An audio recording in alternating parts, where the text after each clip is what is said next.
Saudara, mari kita berdoa sekali lagi sebelum kita merenungkan firman Tuhan. Kami datang kepadamu lagi ya Tuhan, dan kami memohon berkat-Mu melalui firman-Mu. Ketika kami membaca, kami mendengar, kami merenungkannya, Tuhan biarlah kiranya Engkau dengan kuasa-Mu boleh sekali lagi mengubahkan hidup kami, membawa kami mendekat kepadamu.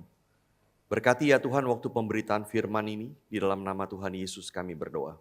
Amin. Saudara, mari kita membuka satu bagian firman Tuhan dari surat 2 Korintus pasal yang ke-12 ayat 1 sampai 10. 2 Korintus pasal 12 ayat 1 sampai 10. Saudara, di minggu Paskah ini kita merayakan kebangkitan Kristus, sekaligus hari ulang tahun Grace Life Community Church yang pertama. Saudara, kita sangat bersyukur untuk karya keselamatan dari Tuhan dan berkat Tuhan bagi gereja kita. Saudara, kuasa kebangkitan Kristus berdampak sangat luas saudara di dunia ini. Maka tiap tahun saudara tidak ada habisnya orang Kristen merayakan Paskah. Mengingat lagi dan lagi peristiwa yang agung ini dari berbagai sisi, dan itu yang juga kita lakukan hari ini. Saudara, hari ini saya mengajak kita merenungkan dari salah satu sisi bagaimana kuasa kebangkitan Kristus berdampak di dalam hidup kita dan pelayanan kita. 2 Korintus 12 ayat 1 sampai 10 saya bacakan bagi kita semua. Demikian firman Tuhan. Aku harus bermegah, sekalipun memang hal itu tidak ada faedahnya. Namun demikian aku hendak memberitakan penglihatan-penglihatan dan penyataan-penyataan yang kuterima dari Tuhan. Aku tahu tentang seorang Kristen 14 tahun yang lampau, entah di dalam tubuh aku tidak tahu, entah di luar tubuh aku tidak tahu, Allah yang mengetahuinya. Orang itu tiba-tiba diangkat ke tingkat yang ketiga dari sorga. Aku juga tahu tentang orang itu, entah di dalam tubuh, entah di luar tubuh aku tidak tahu, Allah yang mengetahuinya. Ia tiba-tiba diangkat ke Firdaus dan ia mendengar kata-kata yang tak terkatakan, yang tidak boleh diucapkan manusia. Atas orang itu aku hendak bermegah, tetapi atas diriku sendiri aku tidak akan bermegah selain atas kelemahan-kelemahanku. Sebab sekiranya aku hendak bermegah juga, aku bukan orang bodoh lagi karena aku mengatakan kebenaran. Tetapi aku menahan diriku supaya jangan ada orang yang menghitungkan kepadaku lebih daripada yang mereka lihat daripadaku atau yang mereka dengar daripadaku. Dan supaya aku jangan meninggikan diri karena penyataan-penyataan yang luar biasa itu, maka aku diberi suatu duri di dalam dagingku, yaitu seorang utusan iblis untuk menggocoh aku supaya aku jangan meninggikan diri. Tentang hal itu, aku sudah 3 kali berseru kepada Tuhan supaya utusan iblis itu mundur daripadaku. Tetapi jawab Tuhan kepadaku, cukuplah kasih karuniaku bagimu. Sebab justru dalam kelemahanlah kuasaku menjadi sempurna. Sebab itu terlebih suka aku bermegah atas kelemahanku supaya kuasa Kristus turun menaungi aku. Karena itu aku senang dan rela di dalam kelemahan, di dalam siksaan, di dalam kesukaran, di dalam penganiayaan dan kesesakan oleh karena Kristus. Sebab jika aku lemah, maka aku kuat. Sampai semikian jauh saudara pembacaan bagian firman Tuhan. Saudara, ada sebuah kata yang menjadi kunci dari bagian ini, yaitu bermegah. Atau di dalam bahasa Inggris, boasting. Saudara, bermegah atau boasting adalah sebuah sikap yang mewarnai hidup manusia dari zaman dulu sampai zaman sekarang. Saudara, kita manusia suka untuk bermegah. Kita bermegah atas kekayaan, atas kemampuan, atas kedudukan, atas prestasi, atas apa saja. Nah, tujuannya sama, yaitu supaya kita tidak dipandang lemah, tidak dipandang rendah, tidak dianggap tidak berharga oleh orang lain. Saudara, waktu itu di jemaat Korintus muncul rasul-rasul palsu. Dan salah satu saudara yang mereka ajarkan kepada jemaat Korintus adalah seseorang haruslah bermegah. One must boast. Seseorang harus bermegah. Dan saudara, mereka mungkin bermegah bahwa mereka punya kemampuan dalam hal bicara, misalnya dalam hal khotbah. Mereka punya kemampuan di dalam kepemimpinan. Mereka punya pengetahuan yang banyak. Bahkan mereka punya banyak sekali pengalaman-pengalaman rohani. Saudara, itu yang mereka banggakan. Dan mereka bertanya, apa yang bisa Paulus megahkan? Apa yang bisa si Paulus ini ceritakan tentang pengalaman rohaninya? Kira-kira begitu. Nah, saudara, dengan argumen seperti inilah mereka menantang otoritas Paulus sebagai rasul. Mereka mengatakan Paulus bukan rasul yang benar, dia bukan orang yang rohani. Nah, saudara, Paulus tidak peduli saya kira dengan hal seperti ini. kalau ini hanya menyangkut soal gengsi. Tetapi kalau jemaat Korintus meragukan Paulus dan mereka mengikuti guru-guru itu, meninggalkan Injil yang diberitakan oleh Paulus, maka Paulus tidak bisa diam. Saudara, maka di dalam bagian ini Paulus mengajar kita tentang bermegah, boasting. Apa yang seharusnya kita megahkan dan mengapa kita harus bermegah. Nah, saudara, Paulus mulai dengan kalimat yang sama seperti yang diajarkan oleh rasul-rasul Paulus itu. Rasul-rasul palsu itu. Dia berkata begini, aku harus bermegah. I must go on boasting. Saudara, dia mulai dengan kalimat yang sama seperti itu. Tetapi kemudian dia cepat-cepat menambahkan, sekalipun memang hal itu tidak ada faedahnya. Dia menutup nanti bagian ini di ayat 11 dengan berkata, sungguh aku telah menjadi bodoh, tetapi kamu yang memaksa aku. Saudara, artinya apa yang Paulus megahkan di dalam bagian ini, dia sadar sebetulnya sama sekali tidak ada faedahnya. Dan dia hanya melakukan itu karena terpaksa. Dia melakukan itu, dia merasa bodoh kemudian. Kenapa dia mau melakukan ini? Tetapi karena dia terpaksa, dia harus bermegah. Nah, saudara, apa yang terjadi sebetulnya? Para rasul palsu di Korintus itu mungkin menceritakan berbagai penglihatan, berbagai penyataan atau wahyu yang mereka terima secara supranatural. Saudara, di dalam konteks kita hari ini, kita bisa bayangkan kalau orang berkata begini, pagi ini Tuhan berkata kepada saya. Atau misalnya, saya diberikan penglihatan atau apalah gitu saudara. Hal-hal supranatural seperti itu.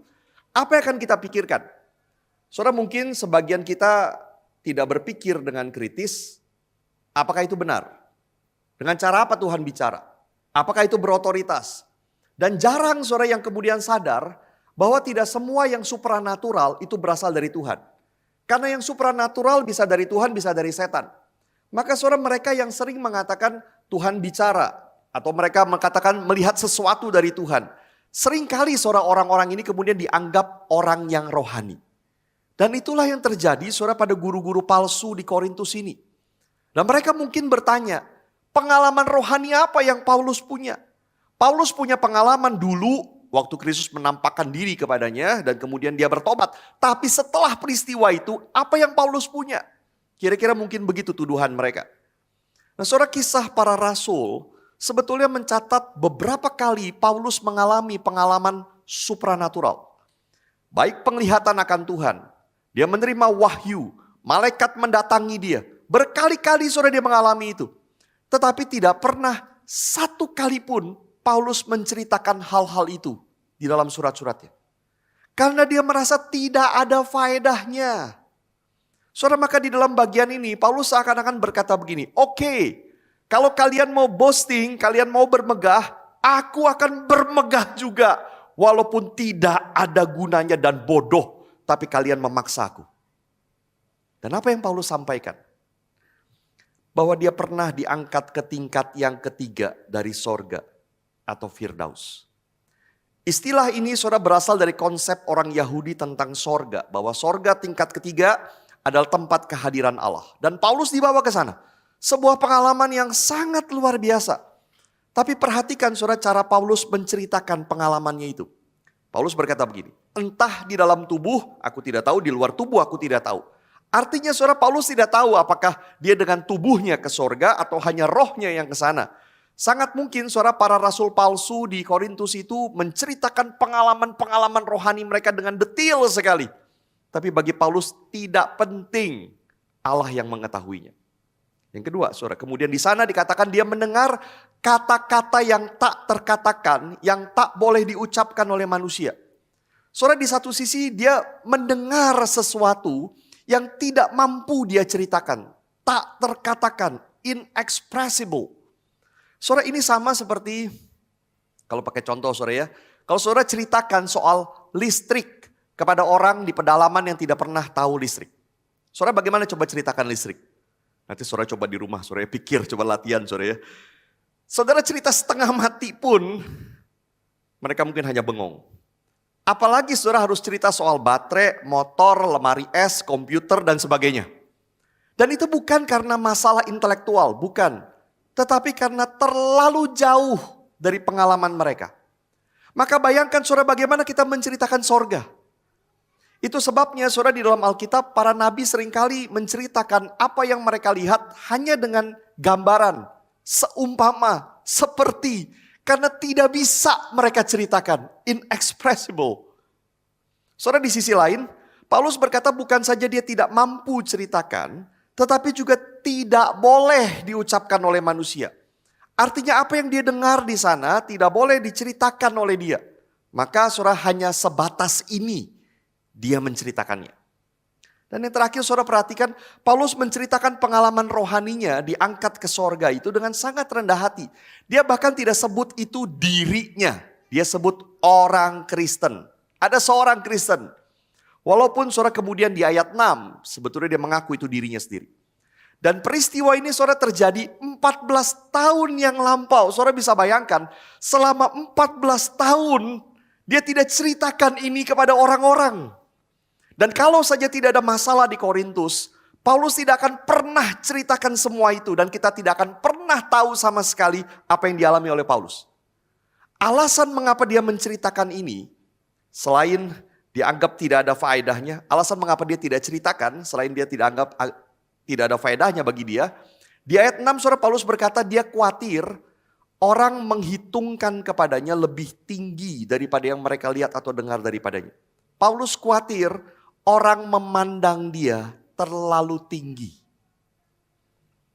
Saudara bayangkan sikap yang sangat luar biasa. Bandingkan saudara kisah pengalaman rohani Paulus ini dan cara dia menceritakannya. Bandingkan ini dengan apa yang diceritakan oleh beberapa pendeta hari ini. Sangat beda sekali.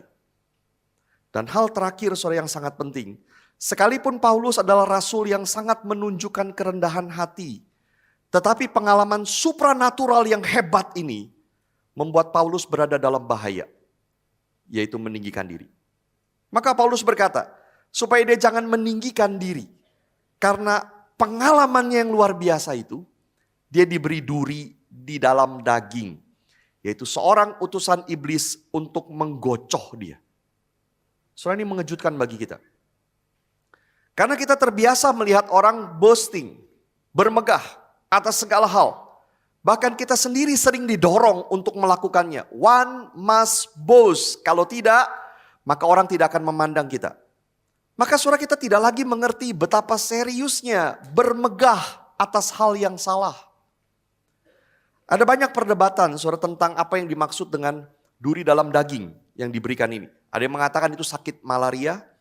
Ada yang mengatakan itu adalah perasaan bersalah, depresi karena dia gagal mempertobatkan orang sebangsanya. Ada yang mengatakan itu mungkin pencobaan yang secara konstan dia alami. Atau mungkin ada yang mengatakan itu adalah penyakit mata yang sangat serius yang dia alami. Macam-macam suara penjelasan orang tentang apa itu duri dalam daging. Tidak ada satupun penjelasan yang pasti dan mungkin untuk selamanya kita tidak akan pernah tahu. Tetapi saudara ada beberapa hal yang Paulus sebutkan tentang duri itu. Yang pertama, duri itu datang setelah pengalaman rohani yang diterima Paulus. Artinya saudara ini bukan suatu kondisi yang dari dulu atau dari lahir dia sudah miliki. Bukan, tetapi dia baru mengalami itu karena mendapatkan pengalaman rohani yang luar biasa. Yang kedua, duri itu satu masalah yang besar. Bukan sesuatu yang remeh dan bisa diabaikan. Paulus tidak akan memohon kepada Tuhan untuk melepaskan dia dari duri itu. Kalau ini hanyalah sesuatu yang remeh. Dan yang ketiga, saudara, Paulus melihat bahwa duri itu adalah pekerjaan Tuhan. Sekaligus pekerjaan setan. Artinya saudara di satu sisi Paulus tahu ini adalah sesuatu yang dikerjakan oleh setan. Untuk melukai dia, untuk membatasi dia, bahkan mengalahkan dia. Tetapi di sisi lain Paulus juga tahu bahwa duri itu datangnya dari Tuhan. Karena duri itu diberi oleh Tuhan dengan tujuan untuk membuat dia tidak meninggikan diri. Saudara ini konsep yang sangat penting sekali. Ada hal-hal yang jahat yang terjadi kepada kita. Dikerjakan oleh setan. Dan tujuan setan tidak pernah baik. Dia ingin menghancurkan kita, dia ingin menghambat kita, dia ingin membuat kita semakin merasa lemah dan kalah. Atau sebaliknya semakin merasa kuat dan sombong. Saudara itu pekerjaan setan. Tetapi di saat yang sama, kejadian yang sama itu, hal yang sama jahatnya itu, juga adalah pekerjaan Tuhan untuk maksud yang baik. Saudara, apa yang dialami oleh Paulus? Dia sebut sebagai utusan iblis untuk menggocoh dia. Ini pekerjaan setan. Tetapi di saat yang sama, melalui hal jahat yang sama itu, Tuhan memakainya untuk mencegah Paulus meninggikan diri. Saudara, Tuhan ingin memakai Paulus dengan luar biasa. Dan Tuhan memberikan dia pengalaman luar biasa untuk menjalani panggilan yang sangat berat. Tetapi demi mencegah Paulus tinggi hati, maka Tuhan izinkan itu. Saudara, banyak orang menjalani hidup dengan selalu melihat ketika kita mengalami sesuatu, apakah ini dari Tuhan atau dari setan. Ketika kita menderita, kita bertanya ini dari Tuhan atau dari setan. Ketika kita mengalami pencobaan, kita bertanya dari Tuhan atau dari setan. Padahal saudara, kalau kita lihat banyak hal di dalam Alkitab, jawabannya adalah dua-duanya. Misalnya saudara, kematian Yesus. Saudara, ketika Yesus ditangkap di Taman Getsemani, dia berkata ini adalah saatnya bagi kuasa kegelapan. Yesus mengatakan itu. Betul saudara, ada pekerjaan orang-orang yang jahat. Yudas yang menjual Yesus, pemimpin agama yang ingin membunuh Yesus, prajurit-prajurit yang kejam melakukan penyalipan. Tetapi di balik semua itu ada kuasa kegelapan, ada pekerjaan setan di balik semua itu. Tetapi di saat yang sama, bukankah Alkitab juga berkata bahwa semua orang-orang jahat itu, Herodes, Pontius Pilatus dan lain-lain, hanyalah untuk melaksanakan segala sesuatu yang Tuhan sudah tentukan dari semula. Maka penyalipan Yesus adalah pekerjaan kuasa kegelapan. Tetapi penyalipan Yesus juga adalah tindakan kasih Allah untuk menebus dosa manusia. Dua-duanya. Nah saudara, bukankah banyak hal dalam hidup kita juga begitu? Penyakit, kecelakaan, kejahatan yang kita alami, fitnah yang kita terima, perceraian, kedukaan mungkin. Tidak ada satupun hal-hal itu yang baik. Dan di dalam semua hal yang tidak baik, selalu ada kuasa kegelapan yang bekerja, menarik kita menjauh dari Tuhan. Allah akan menghancurkan semua itu nanti di akhir zaman. Tapi hari ini pun tidak ada satupun dari hal-hal yang jahat itu yang Tuhan tidak bisa bekerja melaluinya untuk mendatangkan kebaikan bagi orang yang mengasihi Dia. Dan kebaikan yang Allah datangkan, saudara, tidak selalu berarti kita keluar dari masalah. Paulus tidak keluar dari masalah, duri itu masih dia alami. Tapi melalui duri itu Allah mendatangkan kebaikan bagi Paulus dengan mencegah dia untuk tidak tinggi hati. Saudara, Paulus bukan orang yang senang dengan penderitaan. Tuhan berikan lagi penderitaan kepadaku, saudara, enggak. Paulus tidak begitu. Tidak ada orang normal yang senang dengan penderitaan, termasuk dia. Maka sampai 3 kali dia minta kepada Tuhan supaya utusan iblis itu mundur daripadanya. Dan jawaban Tuhan adalah tidak. Paulus berdoa agar mengalami kelegaan dengan duri itu diambil daripadanya. Tuhan memberikan kelegaan itu kepada Paulus, tetapi tidak dengan mengambil duri itu, melainkan dengan memberinya kekuatan untuk menanggung duri itu. Saudara, dan Tuhan meneguhkan dia. Cukuplah kasih karuniaku bagimu. Cukup untuk menguatkanmu, untuk menopangmu, untuk memampukanmu menjalani panggilanmu. Cukup kasih karuniaku bagimu. Dan saudara, perhatikan kalimat yang sangat luar biasa dari Tuhan.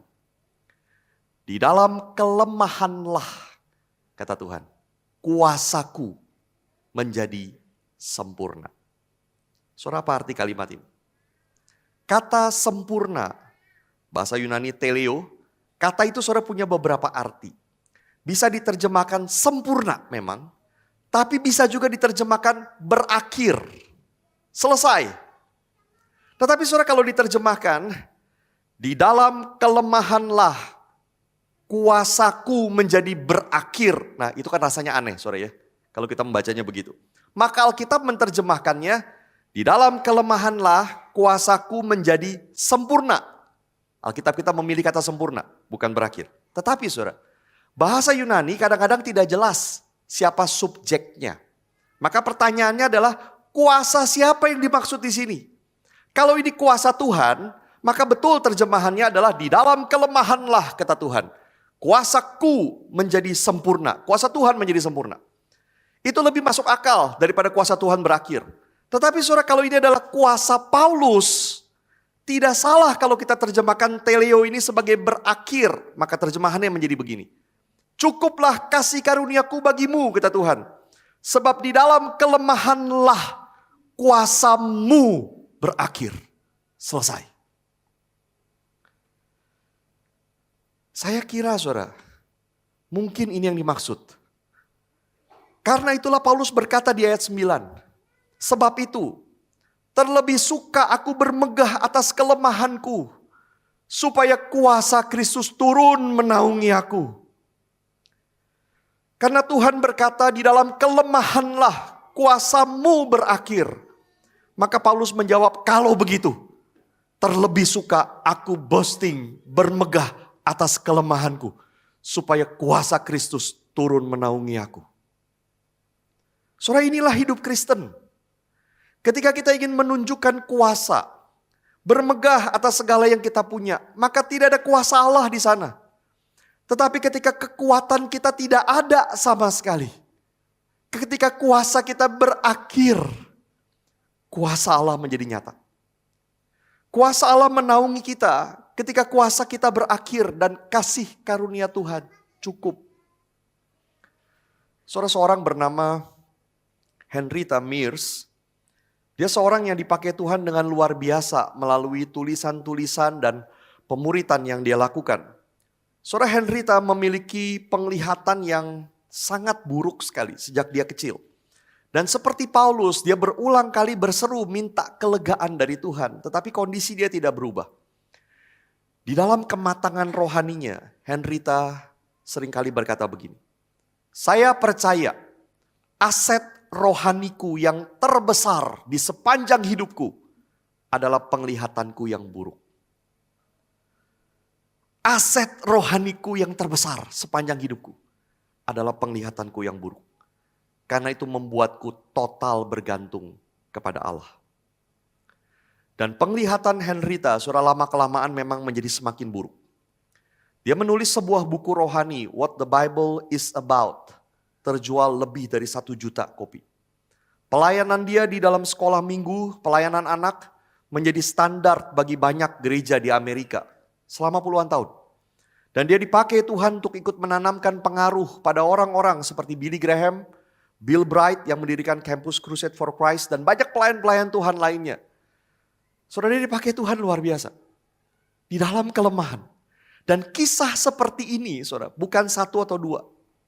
Sangat banyak, saudara, di dalam sejarah kekristenan. George Mueller yang waktu itu sempat disebut oleh Guru Injil Wilson. Dia orang yang tidak punya apa-apa. Dia hanya berdoa dan berdoa. Tapi Tuhan memakai dia seumur hidupnya merawat lebih dari 10.000 anak yatim piatu. Dia mendirikan 117 sekolah dan mendidik 120.000 murid. Modal dia hanya doa dan doa dan doa terus menerus. Dan Tuhan terus berkati. Hudson Taylor, seorang misionaris di China, hidupnya penuh dengan kesukaran dan kedukaan. Dia mengalami konflik dengan tim pelayanannya. Dia mengalami kesulitan keuangan, istrinya meninggal, 4 dari 8 anaknya meninggal. Dia menikah lagi, lalu istrinya kemudian hamil anak kembar, tapi anaknya meninggal di dalam kandungan. Dan istrinya kemudian juga meninggal juga. Trauma demi trauma saudara dia alami. Tapi Tuhan memakai dia luar biasa. Sampai hari ini buah-buah pelayanannya masih nyata. Saudara, sangat banyak kisah seperti ini. Dan bukan hanya pada orang-orang besar itu. Tetapi bukankah kita alami hal seperti ini juga di dalam hidup kita? Waktu kita lemah, ternyata kekuatan Tuhan nyata. Saudara, bukankah dalam kehidupan pribadi kita, di dalam kehidupan pelayanan kita, kita sering mengalami ini. Saya yakin banyak dari kita kalau mengingat-ingat ke belakang kita bisa tahu dan bisa bersaksi. Kita mengalami di dalam kelemahan, waktu kita tidak tahu harus berbuat apa, waktu kita hanya bisa berdoa dan menjerit kepada Tuhan. Kuasa Tuhan nyata. Seorang orang Kristen mengalami itu. Tapi mengapa kemudian kita lupa lagi dan mau bermegah lagi atas kekuatan kita? Saya suka kalimat dari Filipensi. Saudara, dia mengatakan begini, sebetulnya banyak orang Kristen bukan meragukan Tuhan, tapi melupakan Tuhan. Ada masa di mana kita mengalami Tuhan dan kita sangat yakin. Lalu mengapa kemudian di satu saat kita ragu lagi? Bukan ragu, dia berkata. Tapi kita lupa apa yang pernah dia lakukan di dalam hidup kita di masa lalu. Kita lupa itu. Saudara, mengapa tema boasting atau bermegah ini sangat penting? Karena Yesus mati dan bangkit bagi kita yang lemah. Yesus tidak akan perlu untuk menderita, mati di kayu salib, menanggung hukuman dosa bagi kita, jikalau kita kuat untuk menanggungnya sendiri.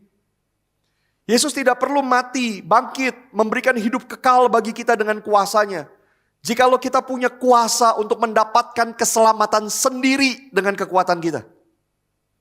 Saudara, maka atas apa atau atas siapa seharusnya kita bermegah? Di sini saudara Paulus berkata dia bermegah atas kelemahannya. Karena waktu itulah dia mengalami kuasa Kristus. Di dalam surat Galatia Paulus berkata, aku sekali-kali tidak mau bermegah selain di dalam salib Tuhan kita Yesus Kristus. Saudara, kita harus boasting, bermegah. Tapi bukan atas kekuatan kita, kemampuan kita, kuasa kita. Tapi atas salib Tuhan kita Yesus Kristus. Di ayat 10 saudara Paulus menyebutkan 4 kata menggambarkan kelemahan yang dia maksudkan. Dia menyebutkan siksaan atau lebih tepatnya penghinaan. Dia menyebut kesukaran, kemudian penganiayaan, lalu kesesakan. Dan dia berkata dia suka bermegah atas hal-hal ini. Karena waktu itulah kuasa Tuhan nyata. Kita mengalami hal-hal itu saudara di dalam kehidupan kita. Kita juga mengalami ketakutan akan banyak hal, takut akan masa depan, kita takut akan sakit, kita takut akan kematian, kita takut ditolak, kita takut gagal dalam hidup kita. Saudara, Allah tidak mau kita merasa diri kita kuat. Tapi Allah juga tidak mau kita dibelenggu, dihancurkan, dibuat tidak berdaya oleh semua itu. Kita mengalami penghinaan, kesukaran, penganiayaan, kesesakan, lalu kita ketakutan tidak berdaya lagi. Atau kita mengalami kelemahan tubuh, mungkin seperti duri yang dialami oleh Paulus. Atau kita mengalami kedukaan, ditinggalkan oleh orang yang kita kasihi. Kita mengalami relasi yang berantakan di dalam keluarga kita. Lalu kita hancur. Allah tidak ingin itu. Melainkan dia ingin kita bermegah, boasting atas semua kelemahan itu. Bukan karena kita hebat menanggungnya. Tapi karena Yesus sudah menanggung semua kelemahan itu di atas kayu salib. Bahkan sudah menanggung kematian kita. Dia mengasihi kita, saudara. Maka Yesus akan berkata begini kepada kita. Bermegahlah waktu kamu lemah. Bermegahlah waktu kuasamu berakhir. Karena aku sudah menanggung semuanya.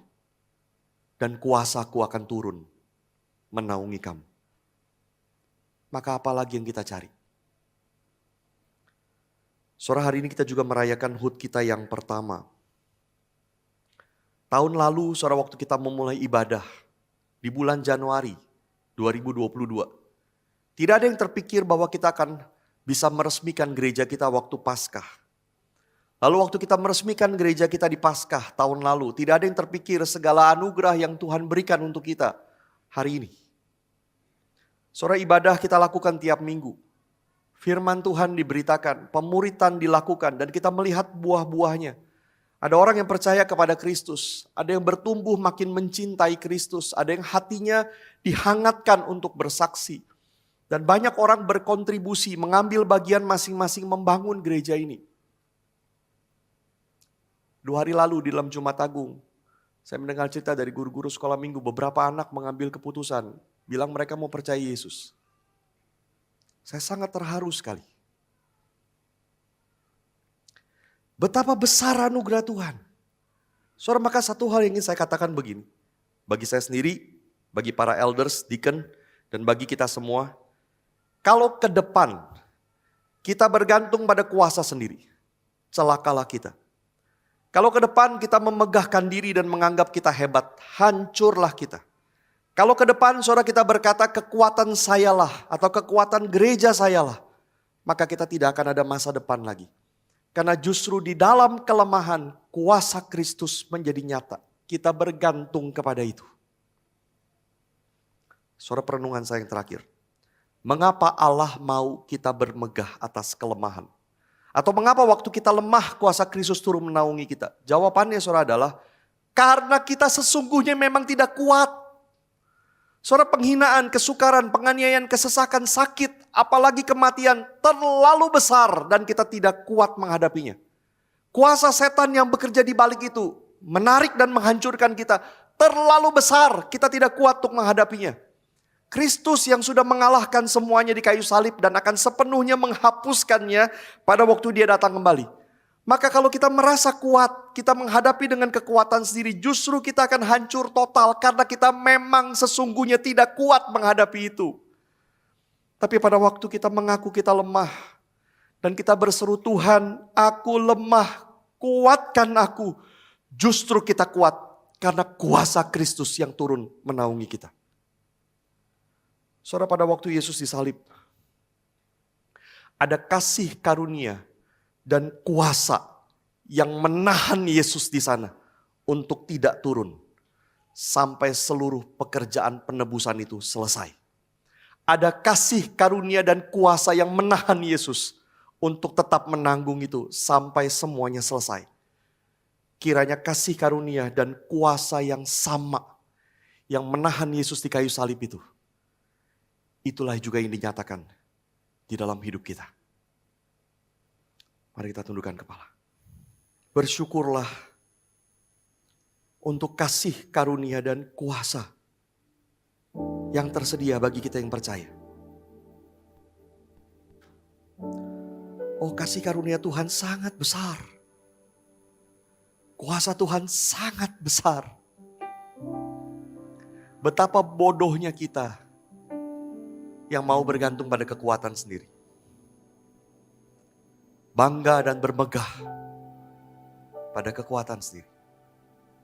Kita sangat bodoh karena sesungguhnya kita tidak kuat.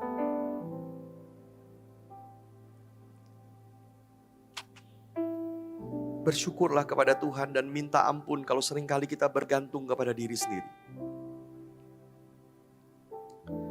Bagi saudara yang belum percaya kepada Tuhan, maukah saudara mengalami kasih karunia dan kuasa itu?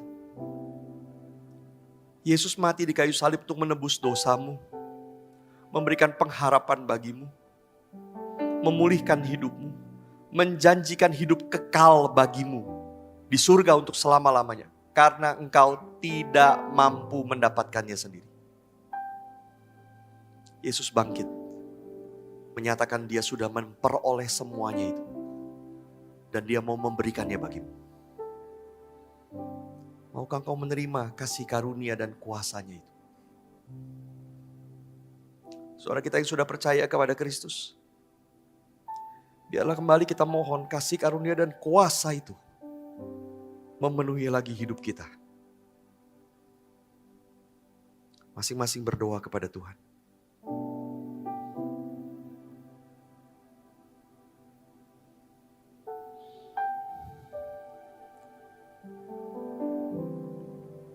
Saudara, mungkin kau mengalami masalah yang kau tidak tahu jalan keluarnya.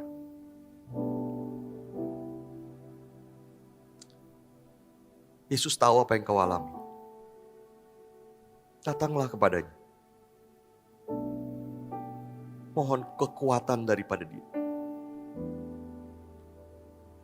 Engkau mungkin bergumul dengan dosa sekian lama. Yesus tahu apa yang kau alami. Berseru kepadanya, mohon kepadanya. Biar kuasanya bekerja membebaskan.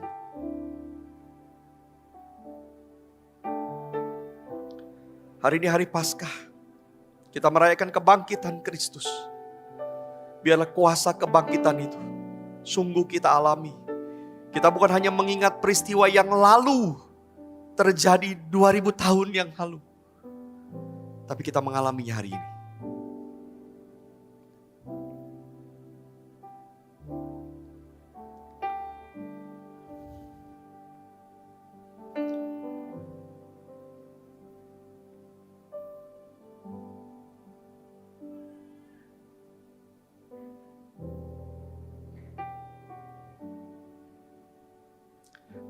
Tuhan, kami datang kepadamu. membawa diri kami lagi yang lemah dan tidak berdaya ini. Kami mengakui kelemahan kami ya Tuhan, dan kami mengakui kebodohan kami, betapa bebalnya kami yang seringkali mau bergantung kepada diri sendiri. Bermegah, boasting atas segala hal dalam hidup kami.